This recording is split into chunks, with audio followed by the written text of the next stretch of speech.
So Squid Game is Netflix's latest big show that will likely go down as the most popular show in Netflix history. The show is worth nearly $1 billion in impact value to Netflix, and in the first month in its release, it had over 80 million households watching the show.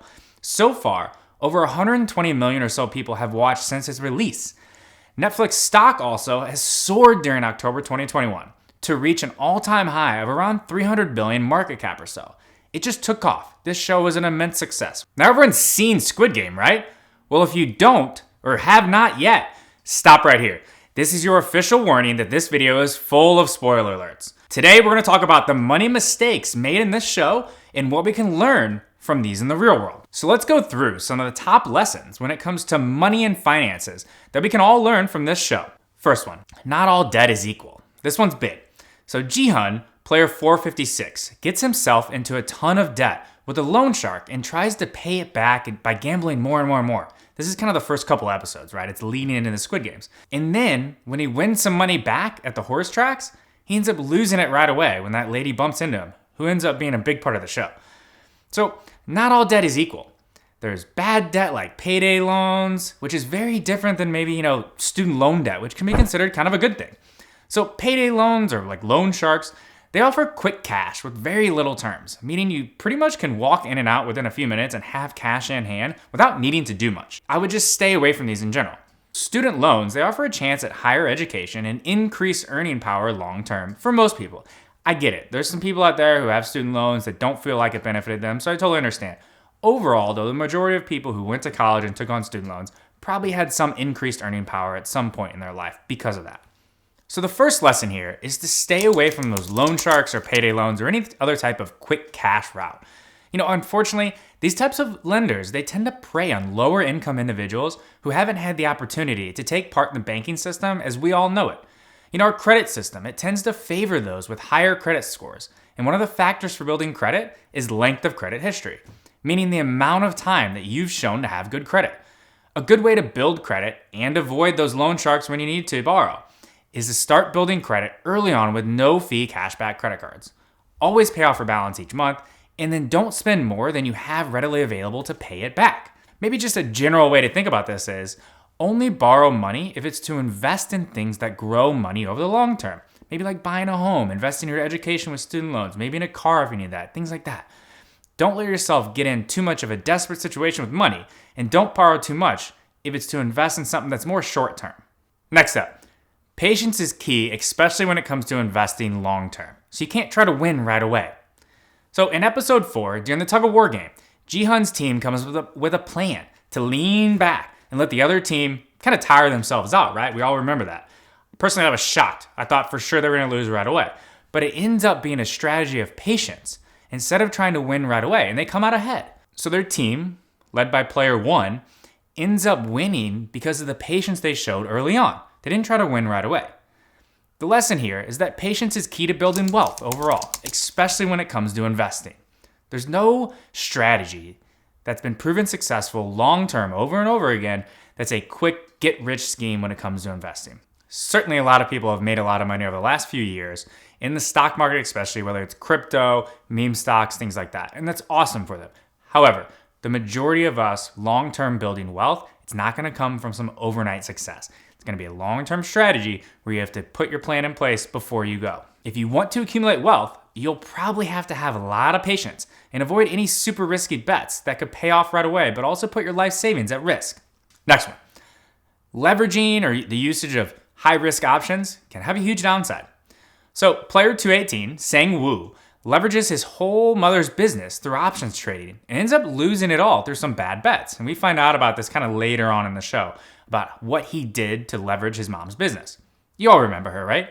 She was always cooking fish in that alleyway. Player 456 would come home after getting beat up. She would just seem like a wonderful lady, right? The lesson here is that over-leveraging yourself, especially with other risky investments, can have a huge downside. You never want to take on too much risk if it means one bad bet could cost you everything. Also, while we're at it, don't leverage your parents' business. Pretty obvious, right? Well, or maybe you could tell your parents or have a conversation with them before you want to do something like that. I don't know, just food for thought, but that one really bothered me. To leverage his mom's business like that, she was such a sweet lady. Next one. Emergency savings can help you get through some really tough times. So player 456, the main character, Jihan, doesn't have the money to pay for his mother's medical treatment when she has severe diabetes, right? He's already in deep to loan sharks and then ends up losing it after making it back, but then loses again to a future Squid Game competitor. We already talked about that. Now, the lesson here is that building an emergency savings can really save you through some emergency times, some really tough times. It's super important. The rule of thumb is to have about 3 to 6 months worth of your daily expenses or your monthly expenses saved up in a cash or savings account, building some kind of interest. You may not be making a ton of money on it, but it's there for a time that you'll need it and allows you to avoid have to maybe reaching out to a loan shark or payday loan when you need the money. Look, I know saving up a bunch of cash doesn't always feel that great, especially when you see the market reaching all-time highs like every day. But this one can set the framework for your entire financial future. Emergency savings is one of the keys to success before you really do anything else, before maybe you invest. And as you start paying off debt, building up that cash savings can really help you out long term. And then if you do end up saving up that emergency savings, don't then go gamble it away the next day to try to make even more. In fact, just don't touch your savings. Just literally let it sit in a bank account, accruing some kind of interest, ready to access at any given time. That's it. Just don't touch it. Next one. Quick get-rich schemes can have huge downsides.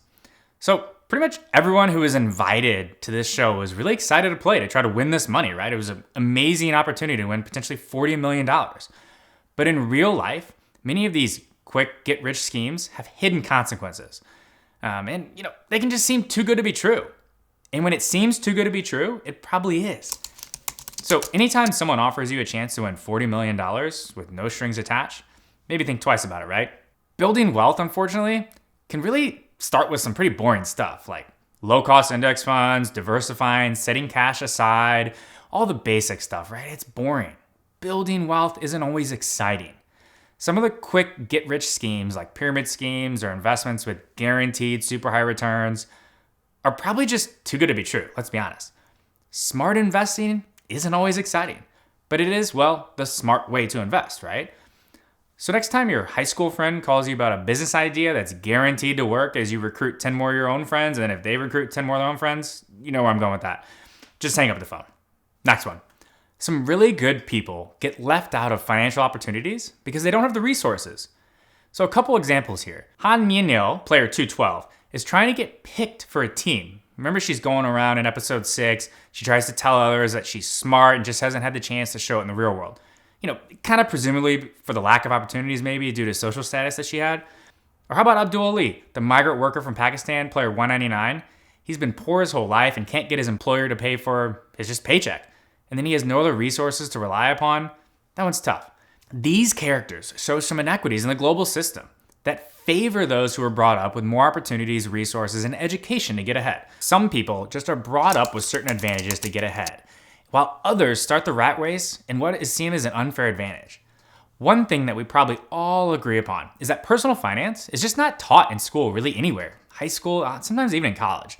All of us kind of learn on the fly when we get out in the real world, right? You get that first paycheck and you're expected to know what to do, know how to save, know how to invest, know how to use credit. It's kind of new for all of us at some point. For this reason, I love teaching everyone about the basics of finance. So go ahead and hit that subscribe button so you can see more of our great content. All right, next lesson. Let's talk about gambling. Jang Deok-so, player 101, is a gangster who enters the game to settle his massive gambling debts, which includes money he stole from his boss and underlings. So the lesson here, if you're going to gamble, put a limit on it, right? Don't gamble any more than what you're willing to lose. Now, I'm not saying you shouldn't gamble or should only invest in the quote smart investments. I get it, people are going to gamble. But I am saying that you need to know whether the odds are against you before putting your money somewhere. If the odds are against you, you then need to face the reality that you may lose some or all of that money. So only use for gambling money that you're willing to lose. Consider it basically gone. Next one. Money doesn't buy happiness. So player 1, right? The old man, the elderly man with a brain tumor who prefers playing the game as opposed to waiting to die in the outside world in the final episode. Okay, this is a big spoiler alert here. So I'm gonna pause here. If you have not seen the final episode, don't watch anymore. Hit pause here, watch that episode, then come back to it. Okay, spoiler alert out of the way. Player 1 is revealed to be the creator of the Squid Game itself. And he created this game because he explains that he needed something more exciting to do. He explains to Jihan 456 that money doesn't buy happiness, and he'd rather spend his time hosting some game watching people die off just to win $40 million. Kind of cruel, right? So the lesson here, kind of obvious, right? Money doesn't buy happiness. Player 1 has more than he'll ever need, but still needed to create a real game life where hundreds of people die with just one winner. Maybe think about investing in experiences with your family and friends instead of material possessions itself. Saving for your future is certainly important, but so too is spending quality time with your family or just enjoying life in general. Squid Game was a huge success. People are still talking about it on social media everywhere you go. But there's also some lessons in the show that if you think back, can be taken out in the real world. Set aside all the death and all the gory stuff going on here. That was brutal. There's no taking that in the real world. However, some of the things that you can take have to do with money, finances, and just kind of building happiness overall. All right, thanks for watching. This is Tony from Wealthfront. We'll see you next time.